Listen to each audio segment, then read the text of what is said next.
da sua palavra. Senhor, mais uma vez nos encontramos, ó Pai, assentados diante do Teu trono, para recebermos, ó Senhor Deus, a Tua palavra aos nossos corações.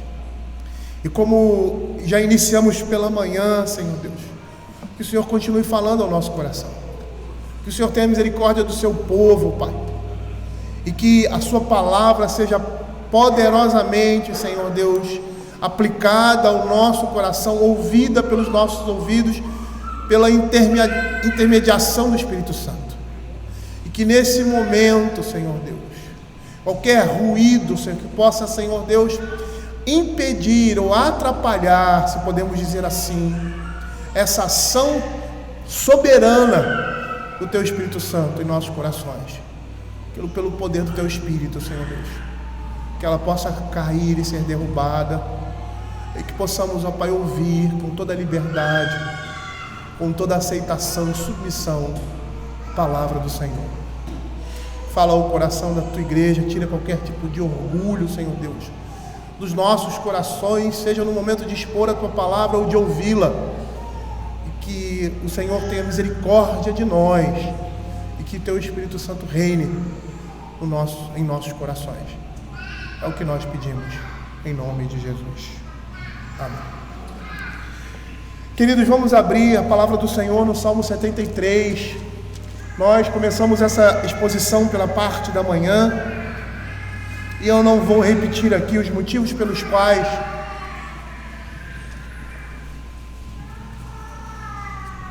me levaram, melhor dizendo assim, a expor o Salmo 73.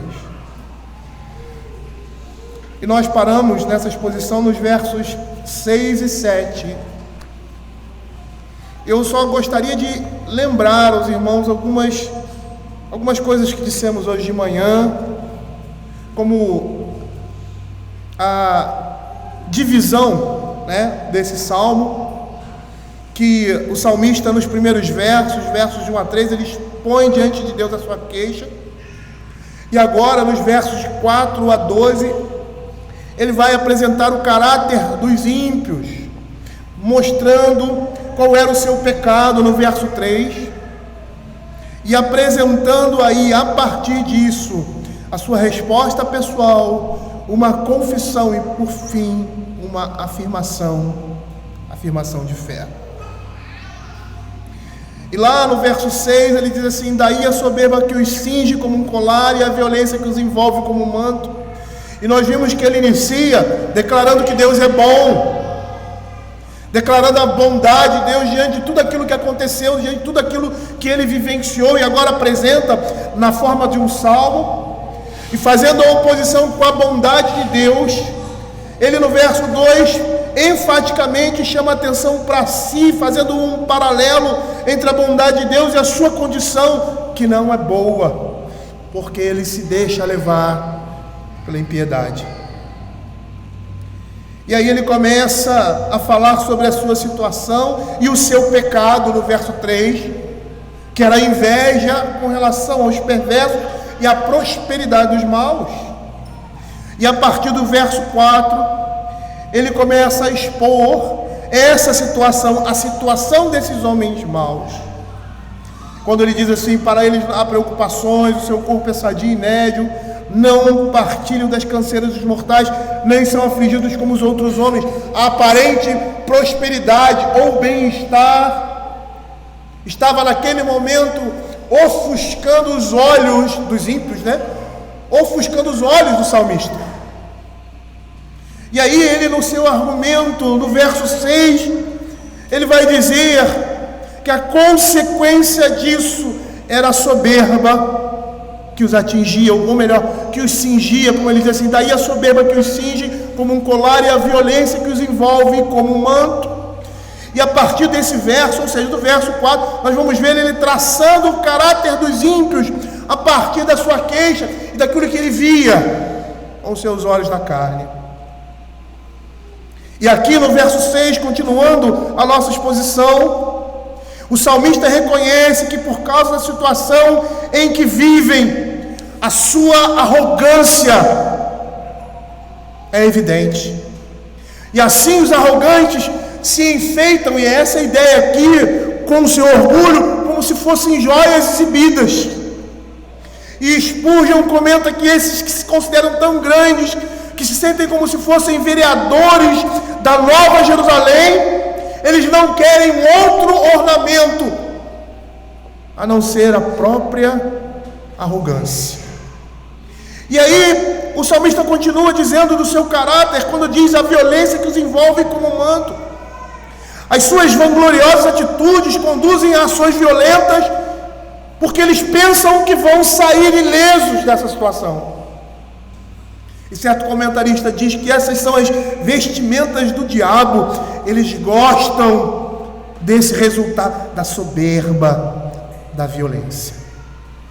E aí Spurgeon diz o seguinte: assim que você os vê, você percebe que deve abrir espaço para eles, pois a despeito do sentimento e direito dos outros, querem fazer as coisas ao seu modo para alcançar os próprios projetos, vangloriam-se, tiranizam e amedrontam como se estivessem tirando de licença para serem arrogantes com toda a humanidade. E quando nós olhamos essa descrição, nós percebemos que é do coração desses homens, é do coração do homem que emana essas coisas, que o mal emana, e que as infindáveis tramas que as mentes pecaminosas arquitetam se iniciam.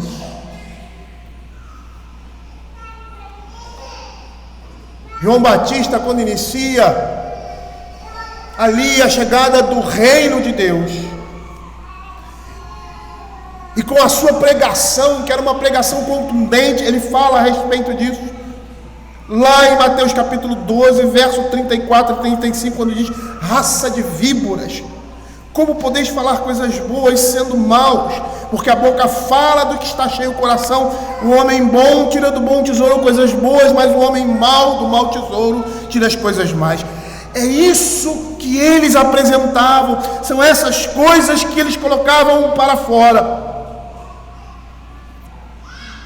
Porque, como nós estamos vendo aqui, é do coração do homem que procedem maus desígnios, homicídios, adultérios, prostituição, furtos, falsos testemunhos e blasfêmias. E ainda, ao descrever esses homens no seu pecado, paralelamente a uma suposta prosperidade, ele diz assim: os olhos saltam-lhes da gordura do coração, brotam-lhes fantasias.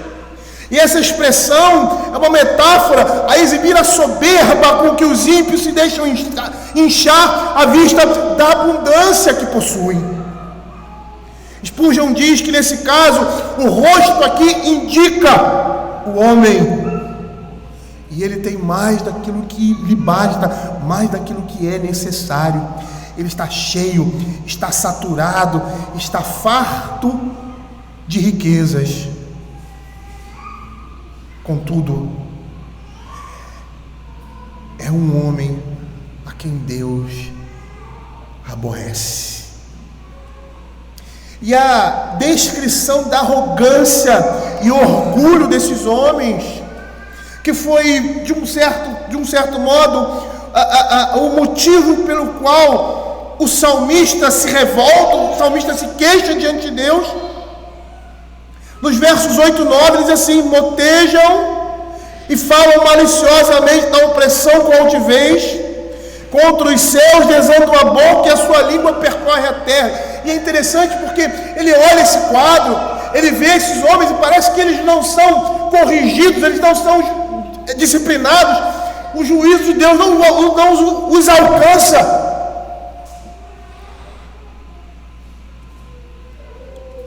E somente com olhos cegos nós não vamos conseguir ver que o salário do pecado é a morte.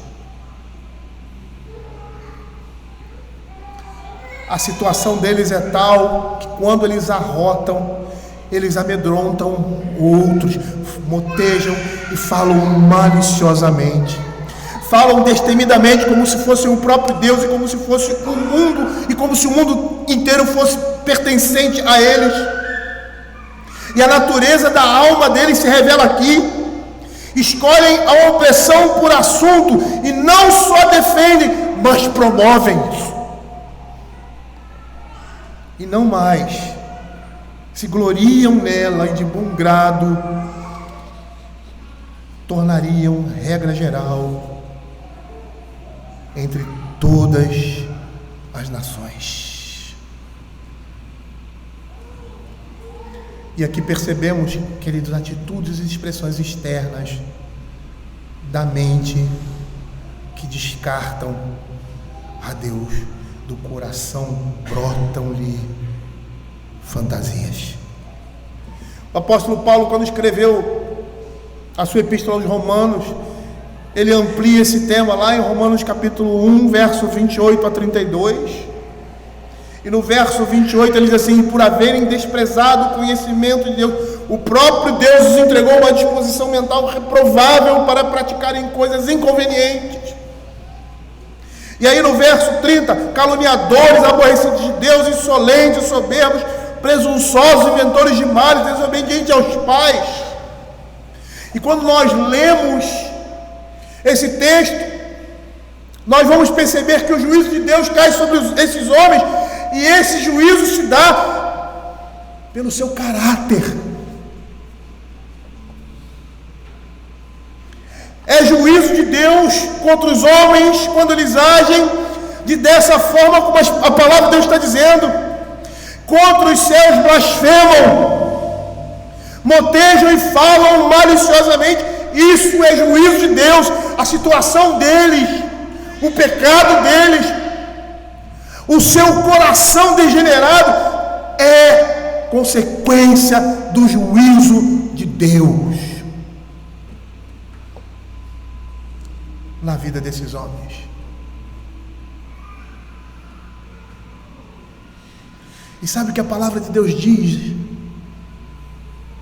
E provavelmente o salmista deve ter esquecido disso, que Deus resiste a esses homens. Deus resiste a esses homens. Veja Provérbios capítulo 3, verso 34.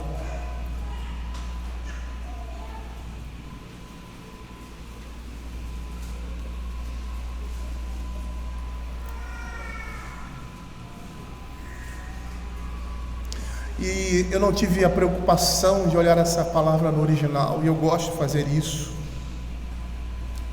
Mas a palavra resistência dá ideia de oposição. Da ideia de alguém que vai, melhor dizendo, contra outra pessoa, e essa pessoa freia, ela resiste.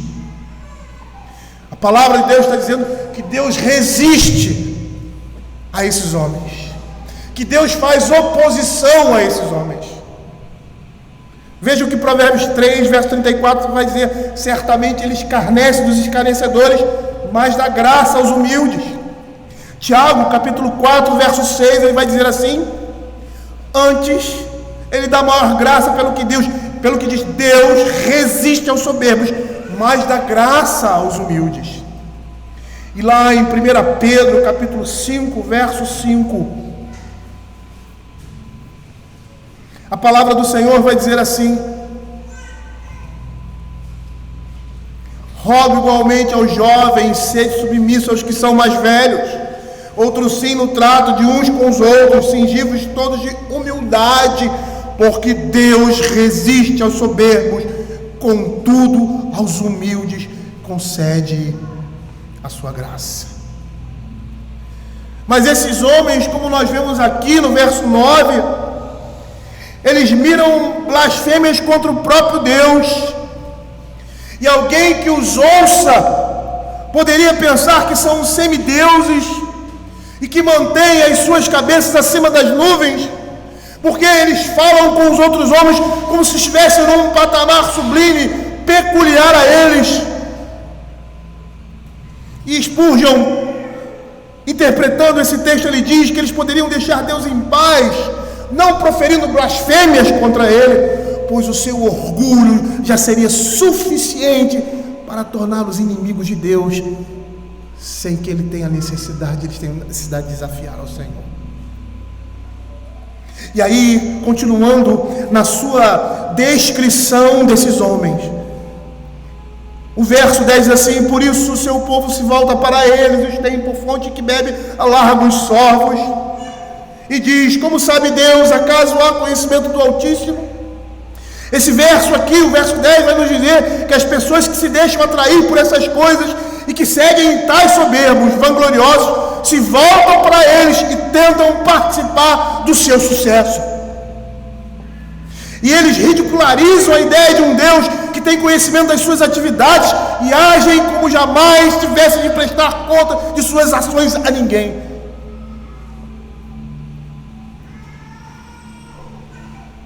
E quando nós olhamos dessa forma, nós podemos encaixar nesse perfil muitas pessoas que nós conhecemos.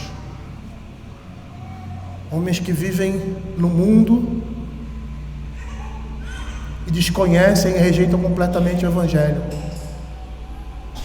Umas pessoas que se dizem cristãos e supostamente vivem no meio do povo de Deus.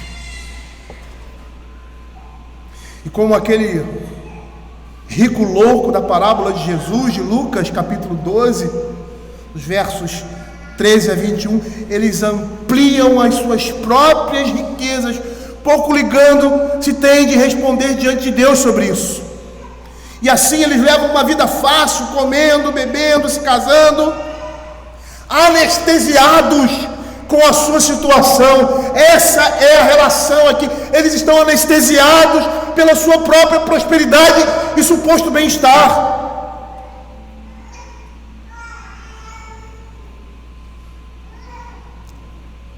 Isso me faz lembrar que Marcos capítulo 24, verso 38 vai nos dizer: porque a maneira como eles se comportam e vivem, anestesiados, põe em conflito aquilo que ouvimos na Escritura, Marcos 24, 38.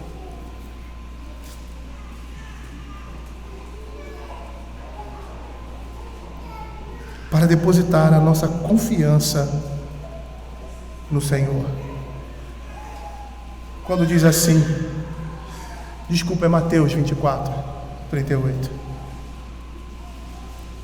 Porquanto assim como nos dias anteriores ao dilúvio, comiam e bebiam, casavam-se e davam em casamento, até o dia em que Noé entrou na arca, e não o perceberam, senão quando veio o dilúvio e os levou a todos.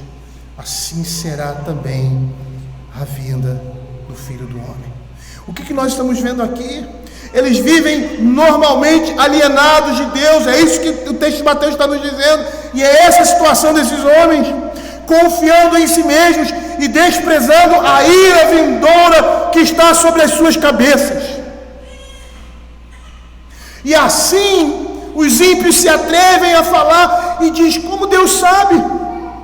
Pensam que as opressões e perseguições são desapercebidas do céu. Aquilo que eles fazem, o céu não está vendo, Deus não está vendo.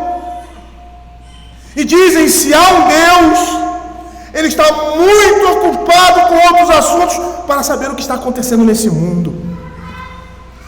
E como eles vivem e pensam dessa forma, se consolam quando o juízo é pronunciado sobre eles, e ainda ousam perguntar se há conhecimento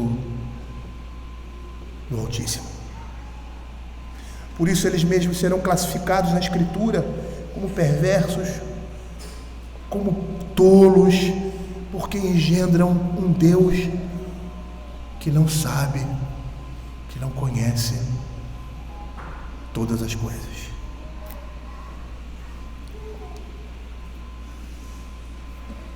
E aí o verso 12 vai apresentar o enigma posicionado pelo salmista: eis que estes são ímpios e sempre tranquilos aumentam as suas riquezas. Essa era a visão que ele tinha, uma visão turvada com relação à realidade, porque não há tranquilidade onde há pecado e inimizade contra Deus. Não há tranquilidade quando o homem é alienado dele. E a exemplo do que o apóstolo Paulo diz ali em 1 Romanos, em Romanos capítulo 1, verso 18 até o verso 30, a condição do homem sem Deus é uma condição deprimente, e ele vai cada dia mais do seu pecado, destruindo a si mesmo, quando quer saciar todos os seus prazeres e desejos do seu coração. E a consequência do juízo de Deus é pecado em cima de pecado.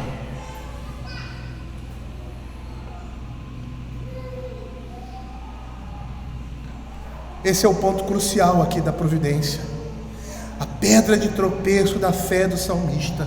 Eis que estes são ímpios e sempre tranquilos, aumentam as suas riquezas. Na visão do salmista, uma visão distorcida e cega, os injustos são recompensados e favorecidos, e não por um dia ou por uma hora, mas parece que da juventude em diante, esses homens que merecem a perdição deleitam-se na segurança de uma prosperidade.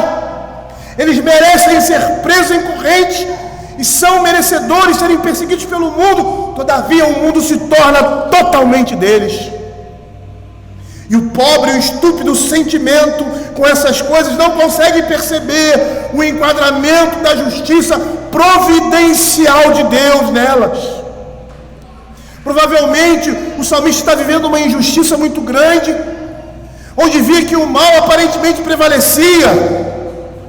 E muitas vezes, queridos, nós devemos perceber que neste mundo de pecado, em que a inimizade contra Deus se manifesta, para que a verdade se estabeleça e a justiça prospere, o mal, a opressão e a falta de retidão vão exercer a sua força. E isso principalmente contra os santos, contra o povo de Deus. Mas nós temos da parte de Deus consolo, proteção e alívio. Abra o Salmo 125.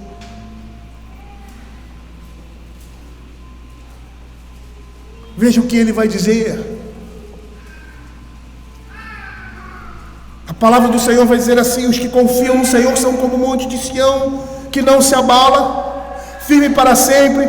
Como em redor de Jerusalém estão os montes, assim o Senhor é em redor do seu povo, desde agora e para sempre. E perceba que esse salmo está apontando para o verso 23 do capítulo 73, quando ele diz: todavia estou sempre contigo, tu me seguras pela minha mão direita. E aí o verso 3 do Salmo 125 vai dizer: o cetro dos ímpios não permanecerá sobre a sorte dos justos, para que o justo não estenda a mão à iniquidade. A justiça de Deus nesse mundo não falha. Ela pode não ser total, mas ela não falha. E sabe por quê? Por causa também do justo. Porque se o Senhor não usasse o seu freio no homem, o nosso mundo seria um caos. O caos iria imperar.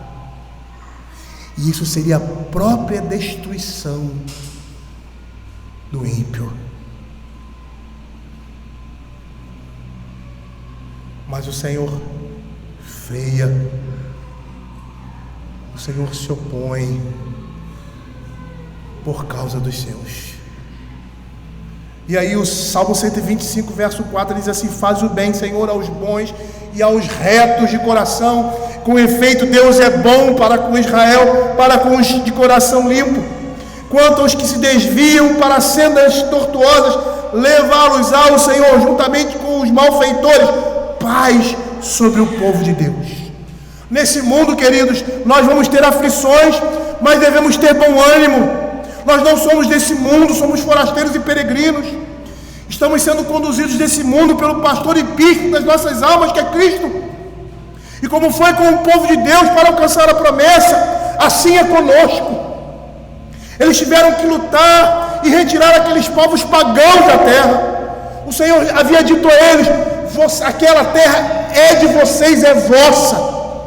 E quando eles chegam ali, ela estava povoada, mas o Senhor não disse que a terra é nossa. Eles teriam que ir lá e lutar por essa terra, e eles iriam sair vencedores, porque aquela terra era deles. Por isso o texto do Velho Testamento diz que aonde eles pisassem a planta do pé deles, aquela terra seria deles, porque essa era a determinação de Deus.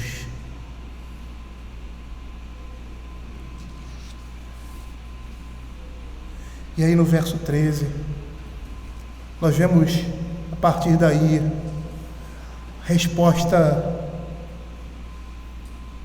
pessoal, seguida de sua confissão do pecado, resposta diante de tudo que ele havia falado. Ele olha para esses homens, ele olha para a suposta prosperidade e bem-estar deles. Eu volto a dizer que essa realidade que ele engendra aqui não é uma realidade total, é só você olhar para o mundo.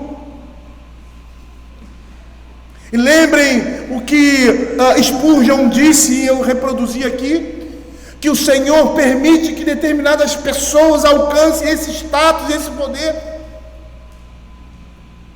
para treinar o seu povo, para exercitá-los na fé.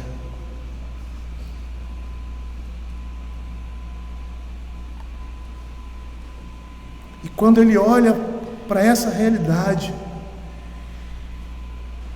que não precisa ser, vamos dizer assim, uma simples e rápida observação, nós vamos perceber que ele está fazendo um recorte muito ruim da realidade, porque não é assim, por mais que ele estivesse passando por isso, não é assim que as coisas funcionam. A mão de Deus vem sobre o justo, vem sobre o ímpio também.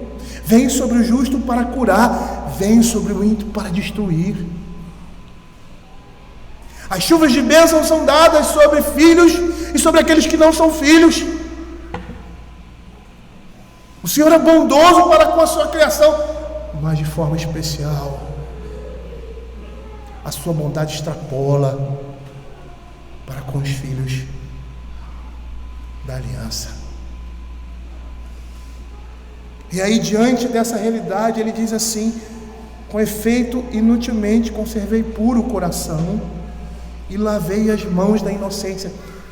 Qual é o prêmio que ele quer receber? Que troca é essa que ele faz aqui, ou que o seu pensamento engendra com Deus? Ele diz: os ímpios agem assim, vivem na prática do pecado, destruindo a si mesmos em seus corações, dominando. Eu aqui, ele vai falar, sou afligido pelo Senhor, sou castigado, sou disciplinado. Inútil é conservar puro o coração quando as nossas concepções a respeito de Deus e da nossa recompensa estão nesse mundo. Esse pensamento é o que nós vamos ter. O Senhor Jesus passou por uma situação semelhante quando ele multiplica os pães, e muitos correram ao Senhor por causa disso. E é como se ele estivesse dizendo: se vocês não entenderam nada, trabalhai por uma comida que não perece, que é para a vida eterna. Aquelas pessoas estavam indo a Cristo porque queriam as bênçãos dele e não ele. Queriam as bênçãos do Senhor, mas não o Senhor da bênção. E parece que aqui o salmista expressa a mesma realidade. Na visão ofuscada desse homem, ele questiona o valor da santidade quando ela é acompanhada da aflição. E nessa visão distorcida, na concepção dele, foi em vão ter sido sincero. Não havia vantagem alguma com a pureza. Por quê? Porque os imundos de coração estavam sendo exaltados e alimentados com a gordura da terra. E Spurgeon, ele vai dizer que assim os mais sábios homens argumentam quando a fé está tirando um cochilo. O salmista era vidente, era um profeta, mas não conseguia ver quando a razão humana o deixava na escuridão. E aí nós vamos perceber que até mesmo os videntes, até mesmo os profetas, têm de ter a luz solar da verdade revelada, para que por ela eles possam ver, senão vão ficar tateando como cegos. E aqui, na presença dessas circunstâncias temporais, os puros de coração têm a impressão de terem se limpado completamente em vão, mas eles não devem julgar essas coisas pelos seus olhos. A nossa recompensa não está aqui, apesar de Deus nos abençoar por meio dessa santidade desse mundo. E ele compara a sua realidade com a aparente realidade desses homens, a aparente realidade dos perversos, porque ele experimentava a aflição constante, verso 14 e 15. Pois de contínuo sou afligido de cada manhã, castigado, se eu pensar em falar tais palavras, já aí teria traído a geração dos teus filhos. E aqui nós vemos uma das coisas que de vez em quando escutamos por aí, numa frase bem conhecida: a grama do vizinho sempre é mais verde. Até quando pulamos para o quintal do vizinho e colocamos os nossos olhos naquela grama, aí nós começamos a ver que essa não é a realidade. O salmista parece estar sendo fustigado duramente, do momento em que acordava até o momento que ia para a cama, pois de contínuo sou afligido e cada manhã castigado. As aflições não eram só continuadas, mas renovavam-se com o início de cada manhã. E este era um nítido contraste com a sorte dos não crentes que ele percebia. Ele via coroas para os réprobos e cruzes para os eleitos. E é muito estranho ver os santos gemendo e os pecadores cantando. Parece que o descanso era dado para os perturbadores, mas a paz era negada para os pacificadores. E esse homem abatido afundou-se em seus pensamentos e perdeu-se em estado de perplexidade. Ele olha para essa situação, vê que os assuntos da humanidade pareciam estar em uma confusão e uma bagunça terrível. E provavelmente deve ter engendrado em sua mente como um regente justo poderia permitir que as coisas ficassem assim de cabeça para baixo e o andamento natural da justiça fosse abalado. E isso aos olhos do salmista. E sabe uma coisa que nós percebemos aqui claramente? Quando nós estamos em aflição, quase nunca percebemos os erros das nossas conclusões apressadas. Isso principalmente quando está relacionado à retribuição, à justiça e aos propósitos de Deus que nós desconhecemos. E sabe o que nós devemos fazer nesse momento?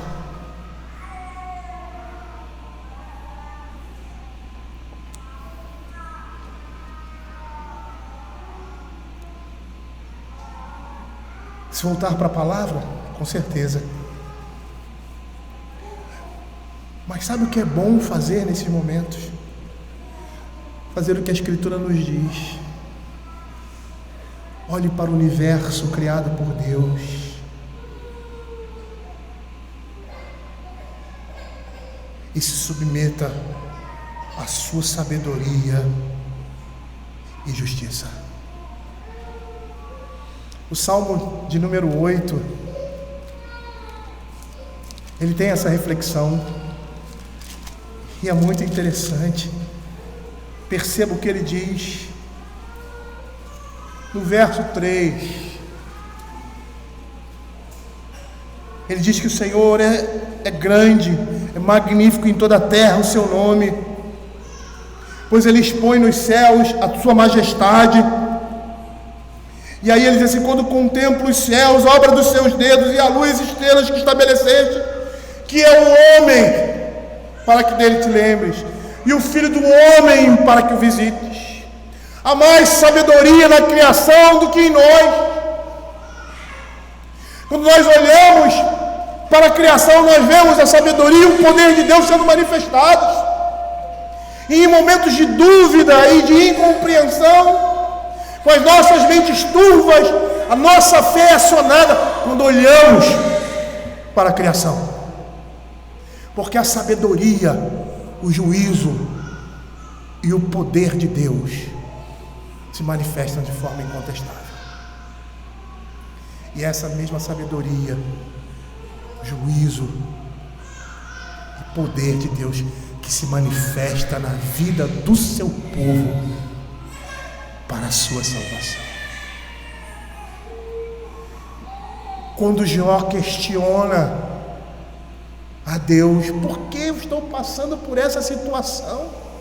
E lá no início, a Escritura fala a respeito, Deus dá um testemunho a respeito de Jó.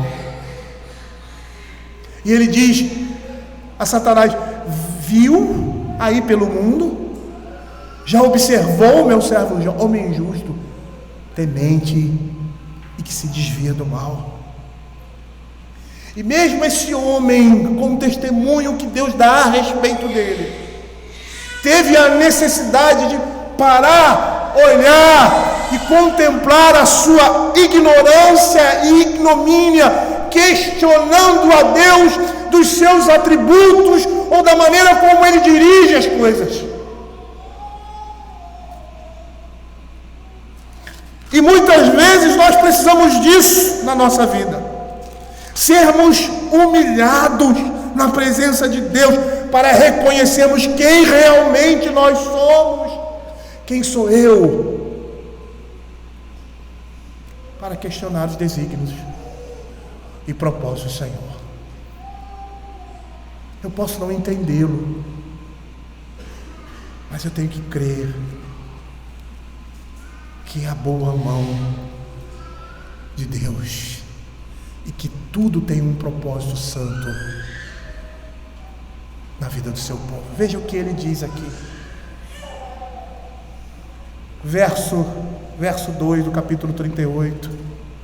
Depois disso, o Senhor, do meio de um redemoinho, respondeu a Jó: quem é este que escurece os meus desígnios com palavras sem conhecimento? Cinge, pois, os lombos como um homem, pois eu te perguntarei, e tu me farás saber. Onde estavas tu quando eu lançava os fundamentos da terra? Dize-me se tens entendimento. E ele continua: quem lhe pôs as medidas, se é que o sabes? Ou quem estendeu sobre ele o cordel? Verso 12: acaso desde que começaram os teus dias, deste ordem à madrugada, ou fizeste a alva saber o seu lugar? Hoje estava na classe ali, catecúmenos, foi entregar uma coisa para o Rodrigo, e o Rodrigo falou uma coisa que eu sabia em parte, que um grão de areia na terra, em toda a terra, um grão corresponde a não sei quantas mil estrelas. Um grão de areia. E quem fez isso? Isaías diz que o Senhor conhece todas pelo nome. Eu troco o nome dos meus filhos.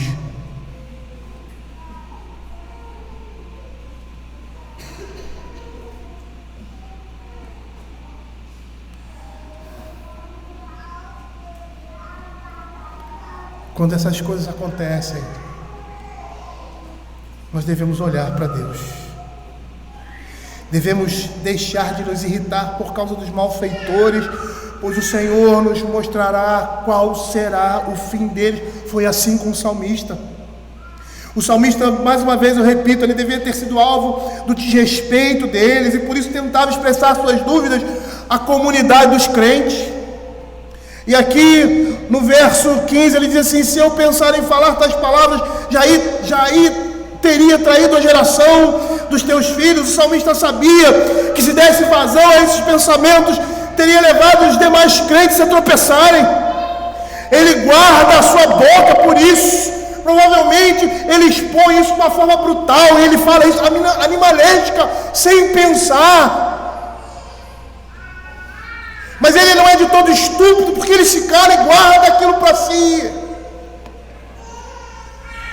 E muitas vezes os nossos conflitos com aquilo que nós conhecemos de Deus, ou achamos que conhecemos, devem ser travados dentro de nós mesmos e serem dirimidos pela palavra. E muitas vezes essas coisas não precisam ser expressas, porque o que um crente diz ou faz pode ter um profundo efeito na comunidade dos crentes como um todo, e nem sempre será sábio externar pensamentos. Se eles permanecem retidos, como esses pensamentos já são prejudiciais, mas uma vez que eles são proferidos, o dano pode ser muito maior.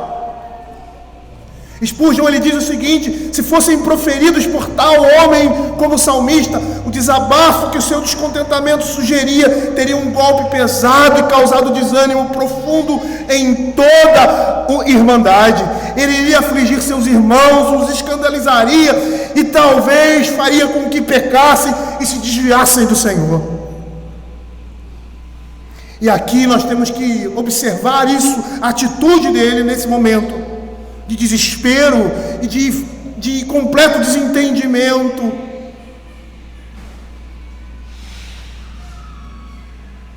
Olhar para as consequências de nossas palavras, sobretudo na igreja. Tomar cuidado com aquilo que falamos, com as supostas conclusões teológicas que tiramos. Porque a Escritura vai dizer: ai do mundo por causa dos escândalos, porque é inevitável que venham escândalos, mas ai do homem pelo qual vem o escândalo. Por quê? Porque palavras irrefletidas, indigestas, inconsideradas, são responsáveis por ressentimentos e grandes transtornos no meio do povo de Deus. E quisera Deus, como salmista, que num momento como esse, os homens controlassem a sua língua, porque quando suspeitamos de estar errados, é melhor ficar calado. E não há prejuízo se ficarmos calados, e pode haver grande dano se divulgamos as nossas opiniões de forma apressada. Nesta linha, Spurgeon vai dizer que fazer os filhos de Deus sofrer agindo hipocritamente e traindo a verdade é um pecado tão odioso que, se a consciência dos traficantes de heresia não estivesse cauterizada, eles não seriam tão loquazes. Loquazes são faladores, pessoas que falam, desavoradamente e insinceros, como são em divulgar as suas novidades. Expressões que dão a impressão que o Senhor age injustamente ou duramente, sobretudo se saem da boca de homens de caráter conhecido ou experimentado, são tão perigosas quanto um tição no meio de uma palha seca. Vão causar completa destruição. E aí o salmista, continuando, ele diz assim: só refletir para compreender isso, achei muito pesada para mim essa tarefa, até que entrei no santuário de Deus e atinei como fiz deles. O salmista está nos mostrando com esses versos que é inútil tentar se desencilhar dos problemas se desvencilhar dos problemas da vida sem o auxílio de Deus. Ele diz: em só refletir para compreender isso, achei muito pesada a tarefa, até que entrei no santuário de Deus. E esse foi o motivo da tristeza e dor do salmista, até que ele se dirige ao templo. Ele não se atreve a expor seus pensamentos duvidosos sobre Deus. Falar poderia causar alívio ao seu problema, mas causaria outro problema maior. Muitas vezes nós temos essa intenção: eu vou colocar tudo para fora para ficar aliviado. Mas você fica aliviado e traz peso e destruição para aquela pessoa que está ao seu redor. Ele reprimiu essa sua vontade, mas isso não acabou com as suas dores. Isso não acabou com os seus conflitos internos. Spurgeon, ele tem uma frase muito interessante para essa situação. Ele vai dizer assim: o triunfo da consciência que nos força a manter um lobo escondido embaixo da roupa não impede de roer os nossos órgãos vitais. Ele estava sofrendo, ele estava sôfrego, ele estava inquieto. E sabe o que isso pode levar? Sabe o que pode levar a um conflito interno como esse? Uma confusão mental com relação à justiça e à bondade de Deus. Sabe onde isso pode terminar? No seu, vamos dizer assim, no seu mais extenso fim, no próprio suicídio, na própria decisão de tirar a própria vida, porque eles não têm esperança.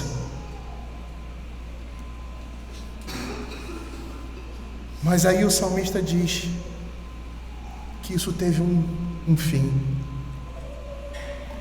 e esse fim se dá quando ele entra no santuário de Deus e olha para o fim desses a quem ele inicialmente invejava. A mente dele entra no santuário onde Deus habita, como se entrasse num lugar santo. Ele troca as coisas racionais pelas coisas invisíveis. O seu coração contemplou dentro do véu onde Deus estava, e assim ele muda completamente de opinião, e a aparente desordem soluciona-se harmoniosamente. E ali, de repente, ele vê uma compreensão do fim último de que os perversos terão de enfrentar. E alguns comentaristas dizem que é possível que esse entendimento veio por meio de uma revelação especial, ou através da sua meditação intencional sobre a imensurável bondade de Deus para com o seu povo. E aí nós vemos que Deus com frequência resolve as nossas perplexidades, assim que meditamos profundamente no seu caráter revelado nas Sagradas Escrituras. E aí eu vou voltar a falar mais uma vez da importância vital e eterna que tem na vida do povo de Deus a palavra de Deus, os meios de graça que se utilizam dessa palavra, os nossos momentos devocionais, o culto instituído, a pregação, o ensino da palavra. São essas coisas que vão nos sustentar em momentos como esse, porque todos nós vamos chegar a um momento em que vamos duvidar de alguma coisa, senão não seríamos homens. E Calvino vai dizer que a fé só é necessária para aqueles que duvidam. E no momento que essa dúvida vem, que esse dardo inflamado do maligno vem, nós nos protegemos com o escudo da fé. Nós recorremos à palavra.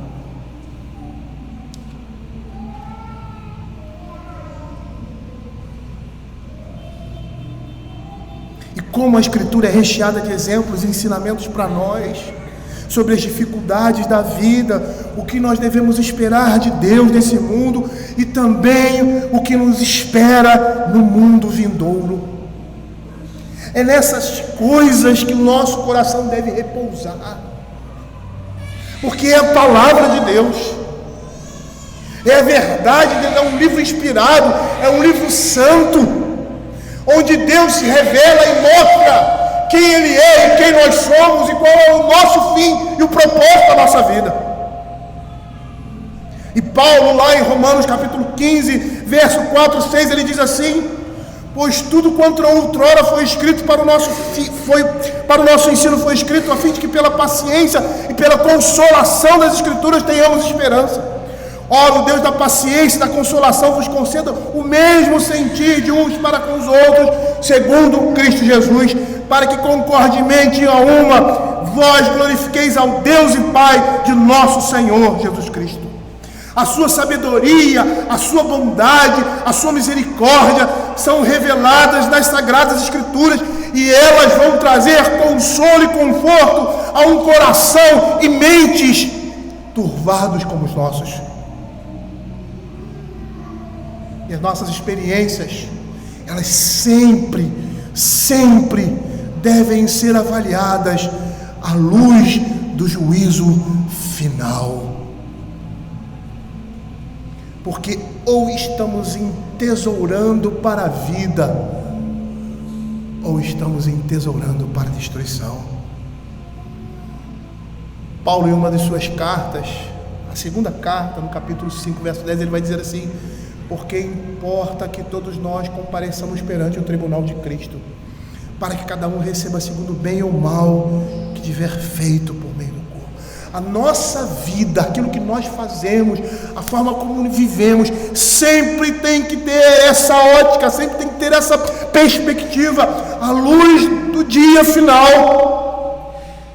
Lá no final do livro de Mateus, nos capítulos 24 em diante, 24 e 25, nós vemos vários textos, várias parábolas falando disso, chamando a igreja, chamando os crentes a prestarem atenção na sua vida por causa do último dia.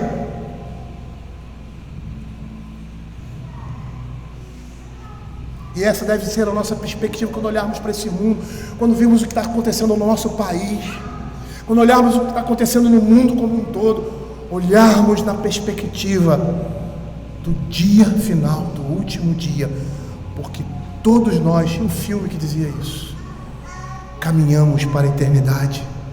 É uma frase linda. Todos nós caminhamos para a eternidade. E aí, na continuação do Salmo, o salmista, nos versos 18 e 19, vai nos mostrar que a mão divina, a mão de Deus colocou esses homens em circunstâncias de prosperidade e iminência, não com a intenção de abençoá-los, mas o contrário. Quando ele diz assim: tu certamente os põe em lugares escorregadios, os fazes cair na destruição, como ficam de súbito assolados, totalmente aniquilados de terror. Aparente segurança e prosperidade nada podem fazer nesse dia, no dia do juízo, porque como nós vemos lá em Mateus capítulo 7, verso 24, quando uma casa é construída sobre a areia, ela vai ruir com um grande estrondo. Ele chama a situação, a posição que eles viviam de lugares escorregadios, era uma posição perigosa, e Deus não coloca os amigos ali, mas só os seus inimigos. Spurgeon diz que ele escolheu, segundo o seu amor, um lugar mais áspero, porém mais seguro para os seus amigos. E aí ele diz: tu certamente os pões em lugares escorregadios, os faz cair na destruição. A mesma mão que colocou esses homens em lugares altos vai fazer com que eles caiam daí abaixo. Eles foram levados por determinação judicial para a mais plena execução do seu destino. E o castigo eterno será ainda mais terrível em contraste com a anterior prosperidade da qual eles estão amadurecendo para esse desenlace, ou seja, eles estão entesourando, engordando para serem abatidos pelo Senhor, eles são reservados para a destruição, anestesiados em sua prosperidade maldita. E aí nós percebemos que o cultivo espiritual do coração e vida se faz necessário nesse mundo para que a vinda súbita do Senhor não encontre alguém desesperado.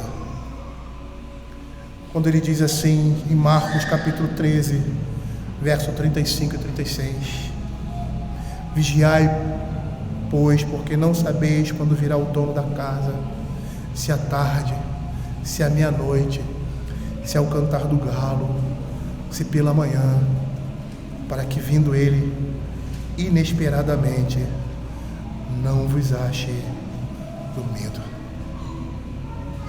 Queridos, eu vou parar por aqui, mas eu quero terminar dando um desfecho a tudo que nós dissemos aqui. E principalmente essa parte que acabamos de desenvolver da insensatez e tolice que acometeu um servo de Deus,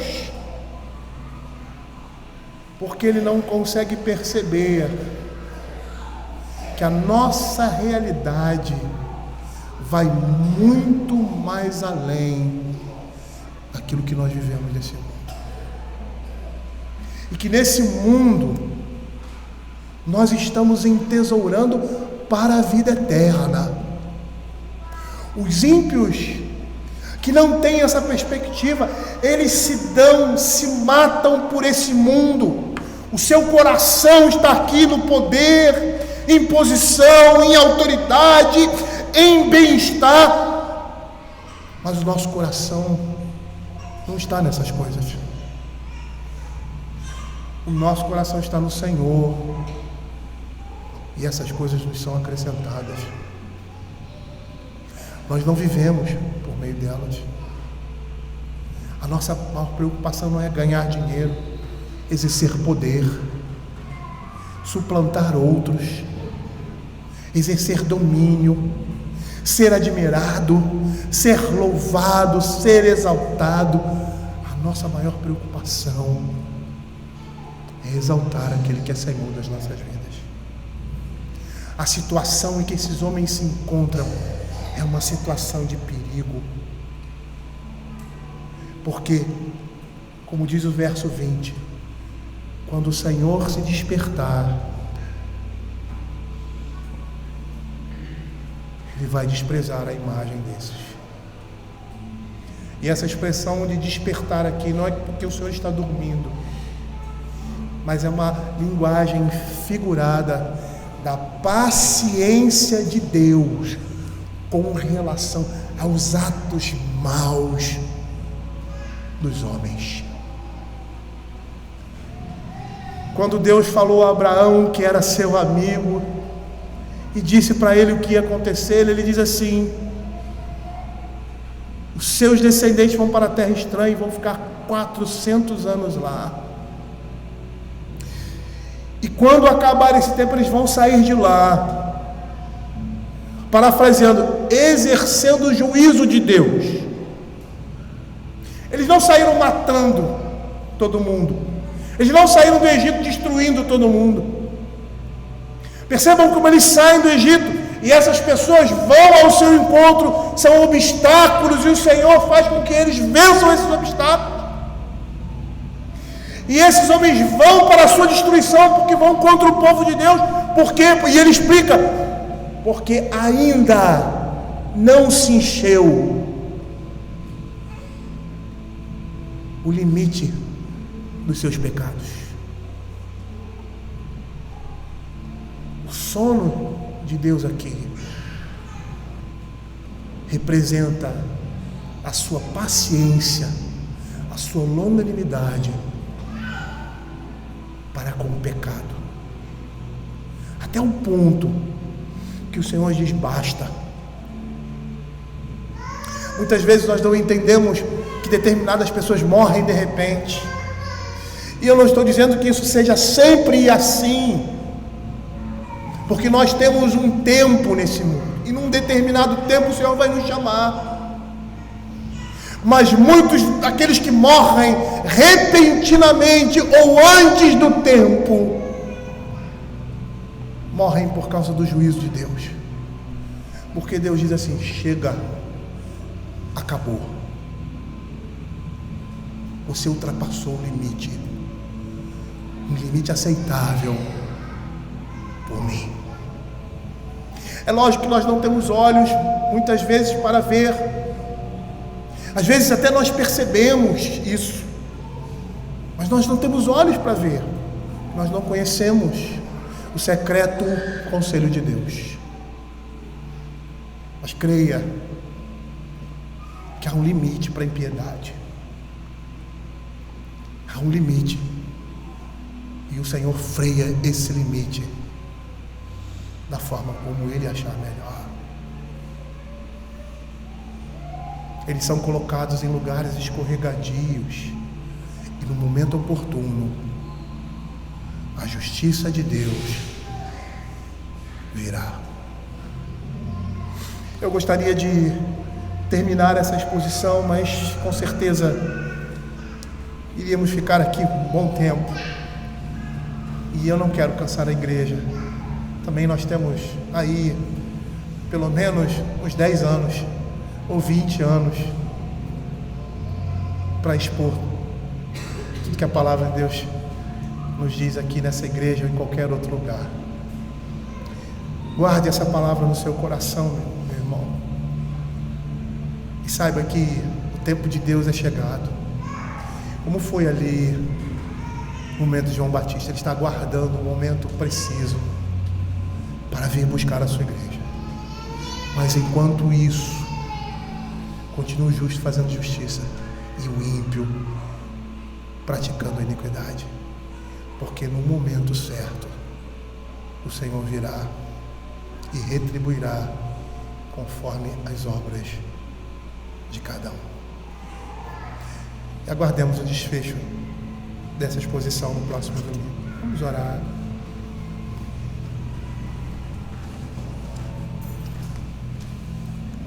Senhor Deus Pai Todo-Poderoso, te agradecemos, ó Pai, porque muitas vezes os nossos olhos estão turvos quanto à realidade e precipitamos, ó Senhor Deus, no mal, na destruição.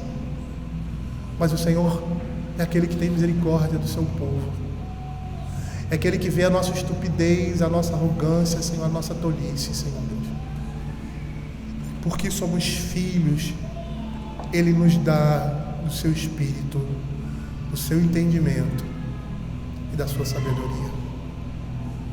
Senhor, tem misericórdia de nós e jamais permita que possamos duvidar de Ti. E quando formos tentados para isso, lembremos das Sagradas Escrituras, de tudo aquilo que o Senhor fez pelo seu povo, da certeza da entrada deles na terra prometida. É a nossa certeza também para a entrada nas mansões celestiais, e que tudo que acontece nesse mundo coopera para o bem daqueles que amam o Senhor. É o que nós pedimos, Senhor. Alimenta a nossa alma, em nome de Jesus. Amém.